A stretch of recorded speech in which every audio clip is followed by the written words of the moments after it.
Oke, semuanya halo, cihuy. Oke, jadi kali ini kita dari kelompok satu akan menjelaskan tentang sistem deadlock di CPU simulator. Oke, pertama kita buka CPU simulator seperti ini ya. Nanti kita masuk ke compiler, bukan nanti sekarang. Nah, kalau sudah masuk ke compiler, kita akan menginputkan kode yang bentuknya seperti ini. Nah, dengan nama P1 nanti akan mengalokasikan resource. Lalu tunggu selama 3 detik, lalu akan mengalokasikan lagi resource yang kedua. Lalu di sini ada looping sebanyak 20 kali. Kalau sudah diketik seperti ini kodenya, langsung bisa dikompil. Setelah dikompil, itu bisa disimpan di memori.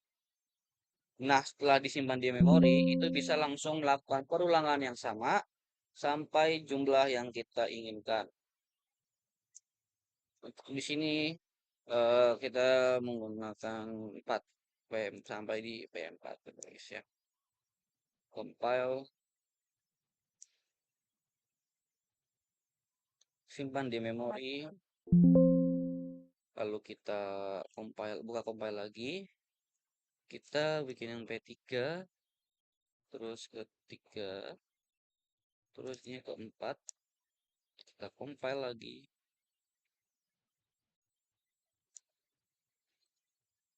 Lalu simpan di memori dan ulangi lagi untuk yang terakhir kalinya.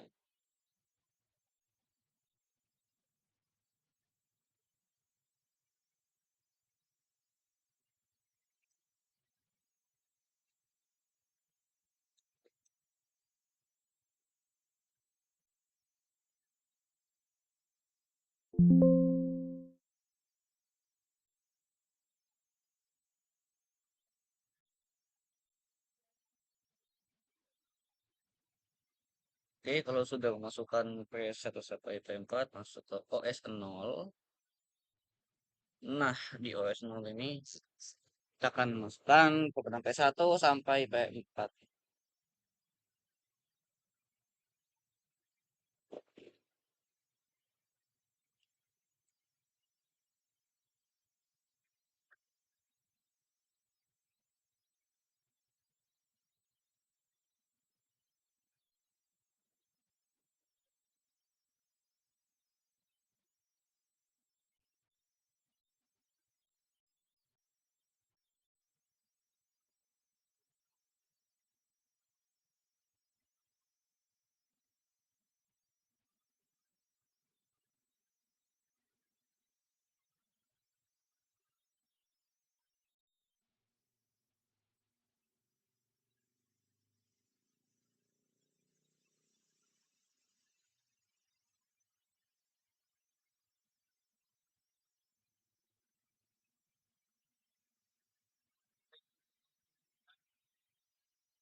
Nah, kalau sudah apa namanya di tab views kita akan melihat si program ini itu berjalan. PJ masih sibuk ini. Kepot-kepotan. YPI.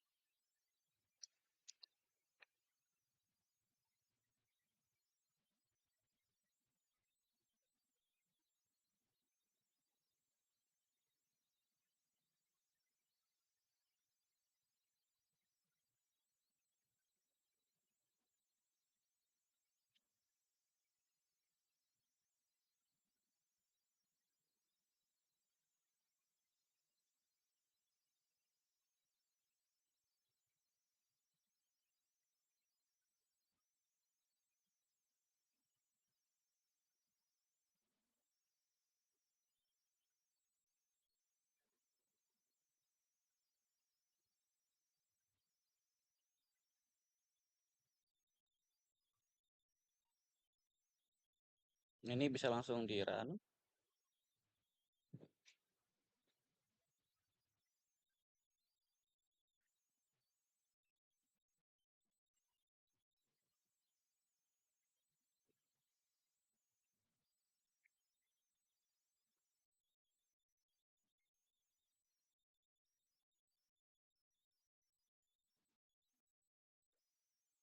Nah, di sini kan ada peringatan ya, deadlock gitu. Nah, ini kita rilis di F1.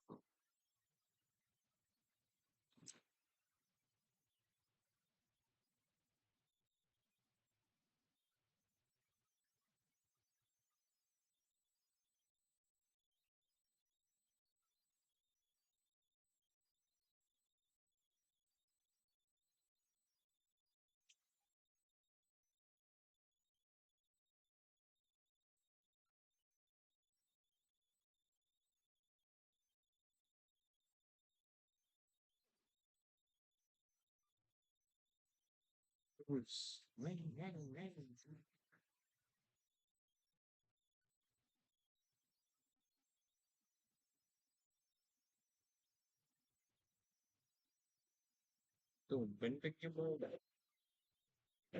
Apa karena masih belum banyak yang pakai?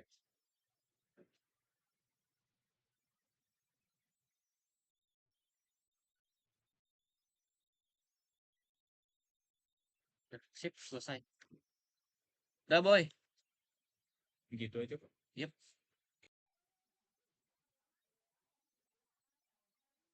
Oke, selanjutnya saya akan menjelaskan bagaimana cara mencegah terjadinya deadlock pada OS simulator. Yang pertama adalah metode pencegahan yang bernama di slow hold and wait. Nah, metode ini adalah metode preventif dalam sistem operasi di mana suatu proses tidak menahan sumber daya apapun saat menunggu sumber daya lain. Hal ini didapat dari beberapa protokol. Yang pertama, setiap proses harus meminta dan mendapatkan sumber dayanya sebelum memulai eksekusi. Yang kedua, setiap proses dapat meminta sumber daya hanya dan jika tidak menempati sumber daya apapun. Oke, langsung saja kita pilih metodenya, lalu kita start programnya.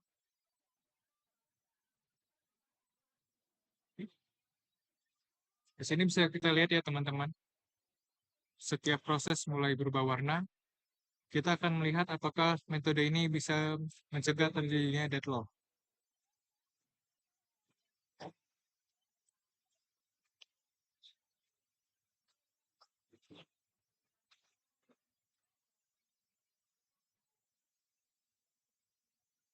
Bisa kita lihat tadi hampir terjadi deadlock, tetapi karena kita menggunakan metode di slow hold and wait, deadlock tersebut berhasil diatasi dan programnya berhasil tereksekusi ya teman-teman. Oke, kita stop programnya.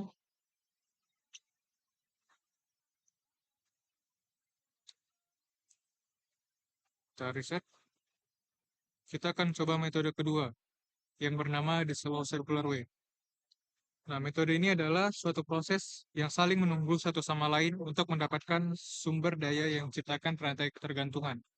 Sesuai dengan namanya, yaitu circular. Langsung saja kita masukkan programnya.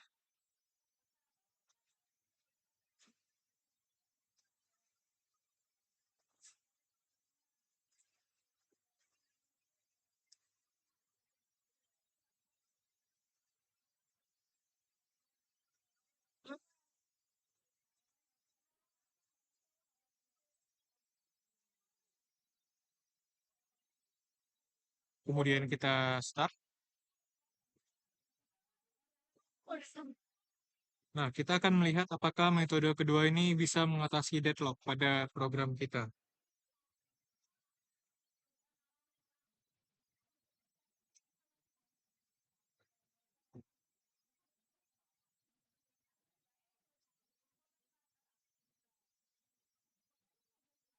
Di sini kita lihat ya teman-teman, setiap proses mulai berubah berwarna merah. Dan benar saja ternyata muncul peringatan bahwa terjadi deadlock. Nah, berarti metode yang kedua ini tidak cocok ya dengan program yang kita gunakan. Oke, langsung saja kita ke metode terakhir.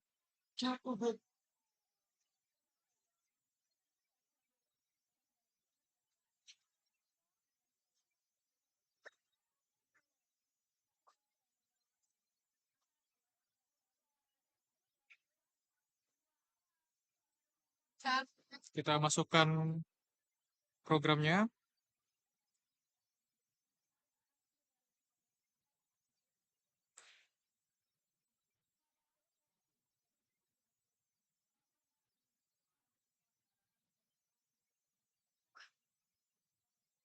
Oke, teman-teman. Metode terakhir ini adalah use total ordering, yang dimana semua sumber daya sistem diurutan secara total, yang artinya setiap sumber daya memiliki nomor atau identitas yang unik, dan rutan ini dikenakan pada setiap permintaan dan pelepasan sumber daya. Oke, langsung saja kita pilih metode yang ketiga ini. Kemudian kita start programnya.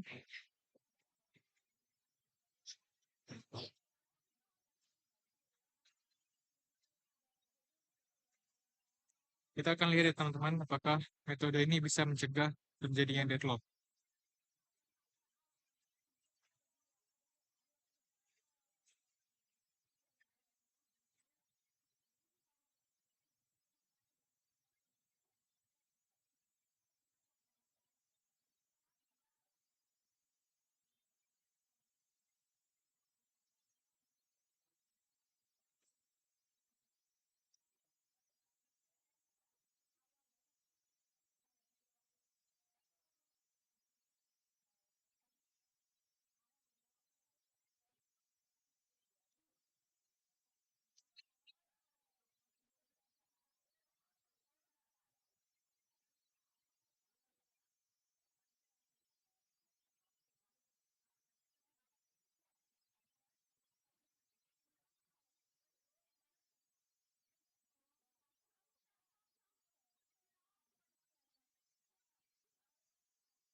Bisa kita lihat ya, teman-teman, metode ini berhasil mengatasi deadlock.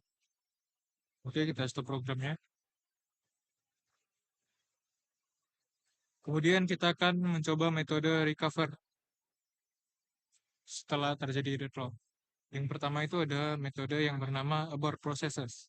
Nah, metode ini adalah cara pencegahan yang akan membatalkan salah satu proses yang tergantung dari prioritas dan resource yang digunakan. Nah, untuk melakukan ini pertama-tama kita pilih lagi metode tersebut, kemudian kita masukkan programnya. Oh iya, sebelumnya kita rilis dulu ya teman-teman, eh, program yang terjadi sebelumnya. Dapat bang dua. Let's go langsung gacor.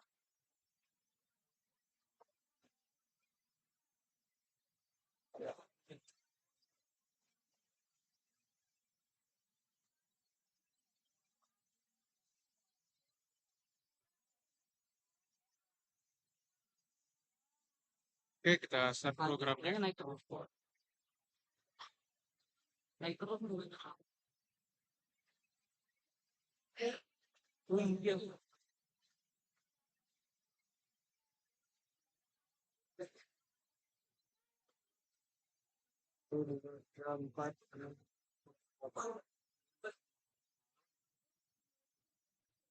Bisa kita lihat ya teman-teman, program mulai mengalami deadlock. Nah, di sini deadlock sudah terjadi. Kita lihat apakah metode ini bisa mengatasi setelah deadlock terjadi.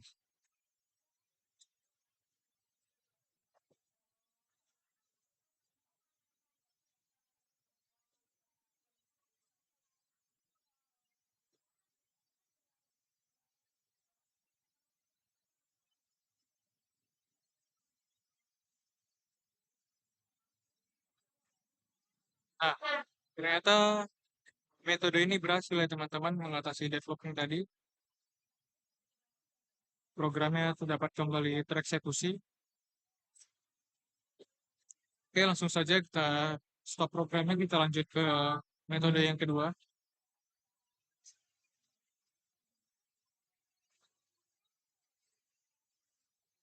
Kita masukkan programnya.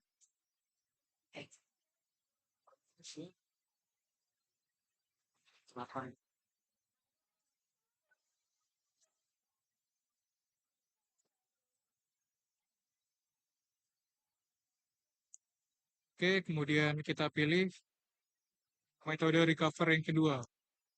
Nah, metode recover kedua ini adalah preempt processes. Metode ini adalah cara pencegahan yang akan memberikan sebuah proses ke proses yang lain agar proses-proses tersebut dapat keluar dari kondisi deadlock. Nah, untuk memakai metode ini kita pilih metodenya.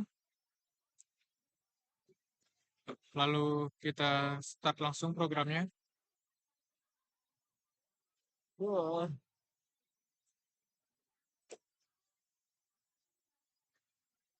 Kita akan melihat apakah metode ini bisa mengatasi deadlock yang akan terjadi.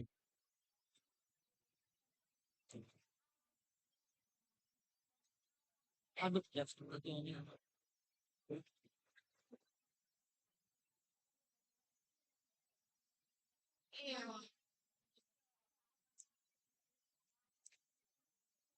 Di sini dapat kita lihat peringatan deadlock sudah muncul, yang artinya deadlock sudah terjadi. Kita akan menunggu apakah metode ini bisa mengatasi deadlocknya.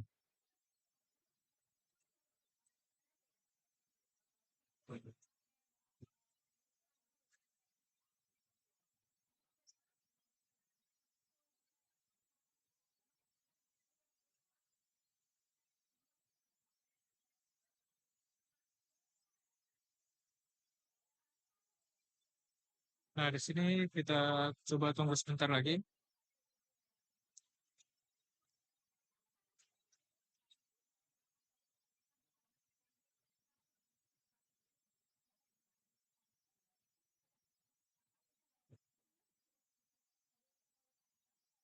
Oke, bisa kita lihat ya teman-teman.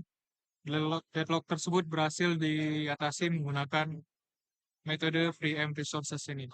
Oke, langsung saja kita stop programnya. Kita rilis.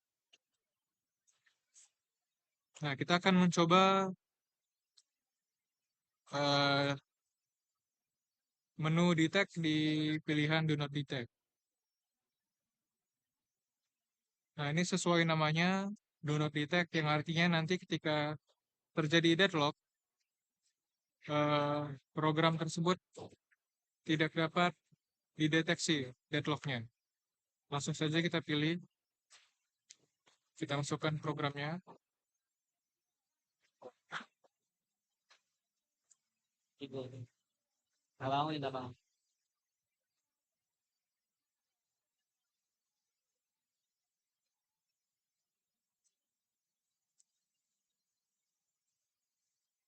Oke, kita start.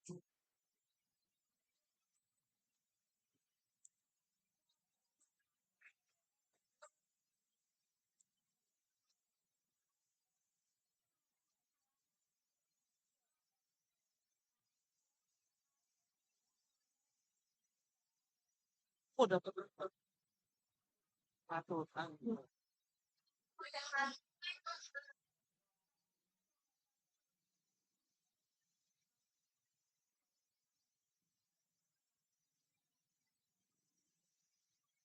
Ini bisa kita lihat ya, deadlock sudah terjadi, tetapi karena kita memakai do not detect, jadi tanda peringatan yang sebelumnya kita lihat tidak dimunculkan di bagian atas dari program tersebut. Nah, ini tidak saya sarankan. Kenapa? Karena jika kita menonaktifkan pendeteksi deadlock, kita sebagai engineer tidak tahu nanti di mana masalah dari programnya. Yang artinya kita tidak akan bisa mengatasi masalah itu jika kita tidak tahu lokasi masalahnya. Oke, mungkin sekian yang bisa kelompok kami jelaskan. Kurang lebihnya mohon maaf. Terima kasih. Shalom. Lu yang mulai bangsat.